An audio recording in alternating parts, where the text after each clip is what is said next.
Welcome to Smackey's Garage. Today we're going to be installing exhaust tips on the 69 Mustang. On the car right now, I have a stainless steel Pypes exhaust. The only thing coming out the back is a stainless steel pipe that isn't even polished. So we're going to really dress up the back of the car with the correct style exhaust tips on it. We're going to look at two different exhaust tips.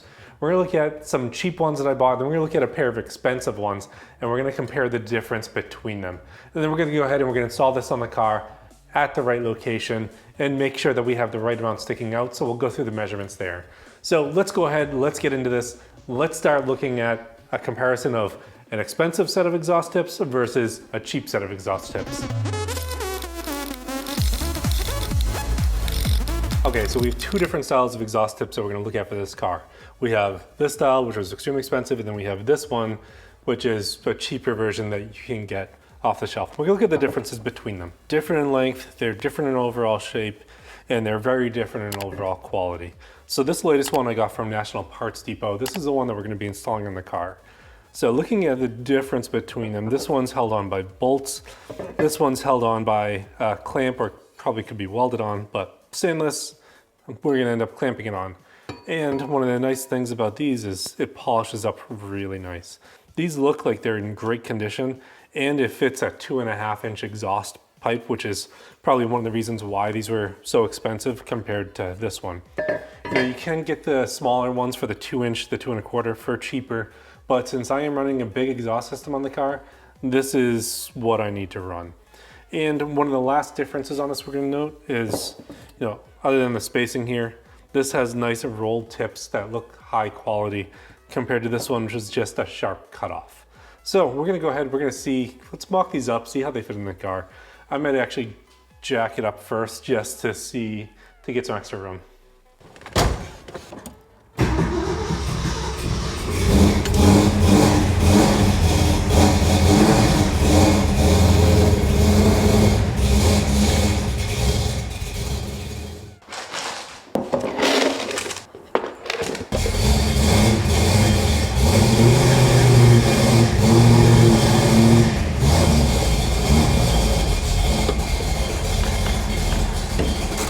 All right, so we got the car up in the air and you can see the exhaust out here sticking out the back.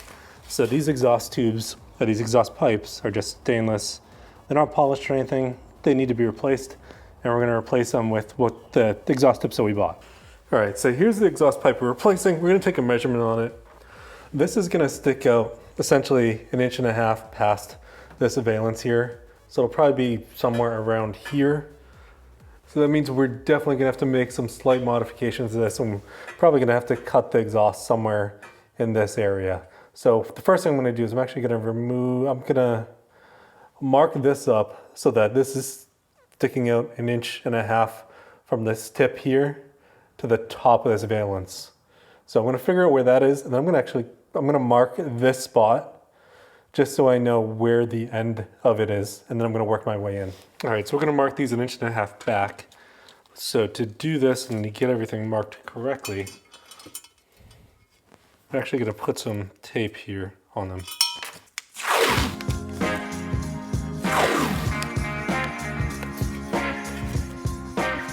Now this will help to make sure that nothing gets scuffed up while I do this. So now we can go measure 1.5 inches back on either one.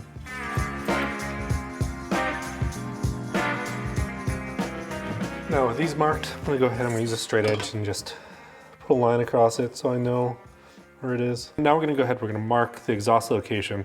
We're gonna mark this location, and then we'll look at how far in this tube's gonna go. We'll leave us some play when we install them. So if I look at the top of the valence, it's right about there. I'm gonna mark where this ends up. Okay, now that I have that marked and I know how far it is, I'm actually gonna measure how far this goes in on this tube here, because if I know how far this goes in, I can measure that, then I know how much further forward I need to go here. So it looks like 1 or 2 inches that it's gonna go in. Okay, so that line is 1 7/8. Yeah, it's about 1 7/8 in. So if I do look at this now and I go 1.5 over, I'm not going the full 1 7/8 just because if I go 1.5, it'll leave me a little bit of extra room to play with it in and out. Mark it. Okay, now we'll see what that ends up. This will end up here somewhere, and then this will have some play to go in and out. And I should be able to get good adjustment on it. So we can go ahead, we can attempt to cut this. So this is the tool that we're going to be using to cut the pipe. Now the way this tool works is essentially there's a lot of small blades around it. You wrap this around the exhaust pipe. As an example. Put it on here. It's supposed to be able to go around the exhaust pipe, and then you clamp it with your hand, and then you work your way around it. We're going to do this with the exhaust on the car because I feel like that's going to be the easiest way because I don't want to have to take everything apart. But you just keep doing this and it'll cut through it. You can see it's already created a score mark here, but I'll link this in the description below. You'll get to see how well or how poorly this works in this video. So the thing that I'm using to cut it isn't going to fit in between the gas tank and here. So I'm going to have to drop this down, hopefully get some clearance between the gas tank and this. And then I can use, hopefully, this to cut it. So that's coming out now.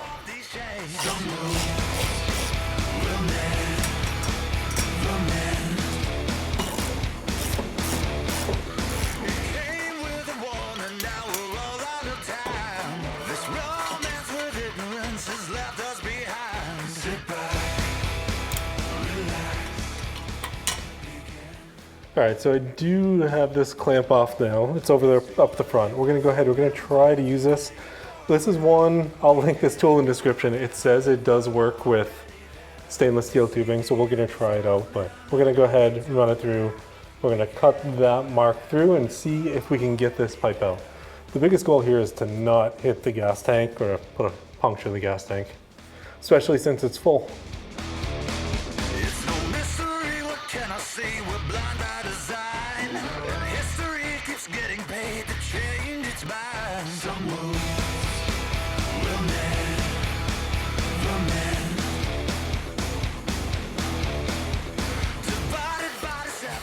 That cut pretty good, you know, for what it is. Okay, so for the first cut, you can see we did that. We're pretty close to where we want to be. We lift it up. I did leave myself some play to go in and out, depending on where this is gonna end up after we pull it up in a position. But, you know, pretty straightforward. This will go up. I should have room, there should be room on the side to clear it too. So it'll end up looking pretty good. Now we need to do the other side. So I'm gonna go ahead, I'm gonna mark it the same way I did the other one. This one has room, so I'll need to take it down from here just to release some of the stress on it, but it should be okay. So just double check this.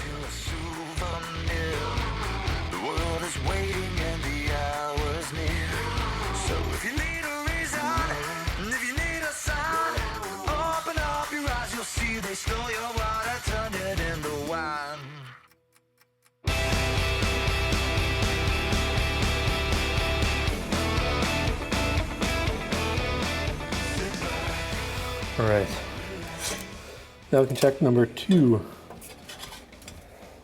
One's right about where we want it to. Sweet, both look pretty good. All right, so not mounted yet. You can see they're already looking a lot better than the last ones, and they're gonna be in the right location. So now all I really gotta do is take them, clamp them in place, and figure out how I'm gonna redo the clamping up top. From this angle, you can see it does look like they're gonna fit in. Maybe there's a little bit of adjustment that needs to be done inside of there. So that one might need to go to a little bit to the left. That one looks pretty well centered.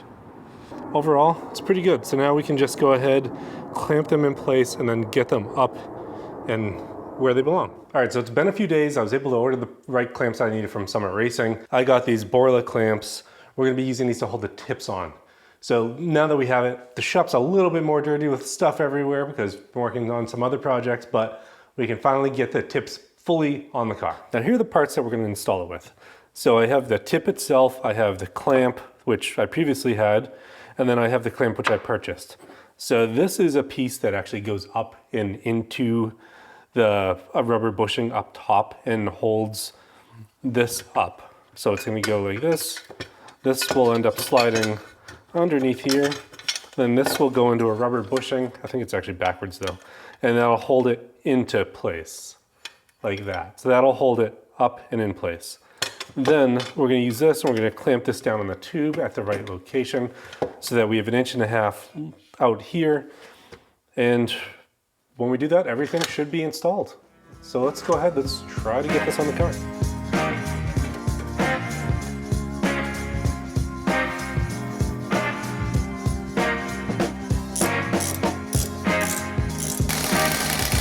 All right, so they're both on there. Maybe need a little bit more adjustment. We'll take a look at them from the back. And everything seems to be in position and good. Just like I said, a little bit more adjustment to do. Not sure how I like these hanging down as low as they are, so I might try to figure something else out there, but we're gonna go ahead, do a little bit more adjustment and take a look at how it looks. All right, so there we go. We got the tips on and they look really good on the car. I'm happy to finally have polished tips rather than the just stainless pipe that I was running before. You know, I do like the look of them being about 1.5 inches out. They look good, they're worth the money. You know, I'm kind of disappointed I waited so long to get these, but I think the look of having them 1.5 inches out is pretty good. You know, it'll be interesting to see how much carbon or buildup I get on the back valence down here, but we'll check that out next year when I start driving the car again, when it's not winter. Thanks for tuning in this week on Smackey's Garage. I'll see you next time.